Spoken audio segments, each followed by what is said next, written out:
ഇന്നേ ഇവിടെ ഈവനിങ് ടൈമാണേ.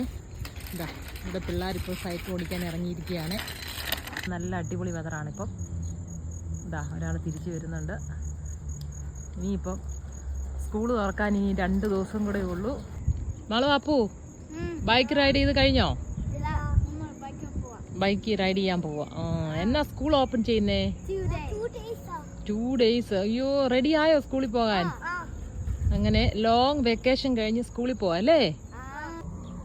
അപ്പൊ സൈക്കിൾ ഓടിച്ചു കഴിഞ്ഞോ? പോയി സൈക്കിൾ ഓടിക്കുകയാണ്ടാ. റെയിൻ വരുന്നുണ്ട് തോന്നുന്നുണ്ടോ? ക്ലൗഡി ആയിട്ടിരിക്കുന്നുണ്ടോ? മോൻ പോയി കളിക്കണോ? നാളു സൈക്കിൾ ഓടിക്കാൻ എപ്പോഴും റെഡിയാ അല്ലേ? സൈക്കിൾ ഓടിച്ചു കഴിഞ്ഞോ മാളു? മാളു ഇല്ല. മാളു എന്നാ സൈക്കിൾ ഓടിച്ചോ കേട്ടോ. ഞാൻ പിന്നെ ബൈ പറഞ്ഞുതരാം. Okay bye. അപ്പു സൈക്കിൾ ഓടിക്കുന്നില്ലേ? അപ്പുവിന് വയ്യ, ടയർഡായി. അപ്പു ടയർഡല്ല. ഓക്കെ, അപ്പു കുറച്ച് റെസ്റ്റ് എടുത്തിട്ട് സൈക്കിൾ ഓടിക്കും അല്ലേ അപ്പു? ഓക്കെ അപ്പു ബൈ പറഞ്ഞ. അപ്പു ഇങ്ങോട്ട് നോക്കി പറ. ബൈ.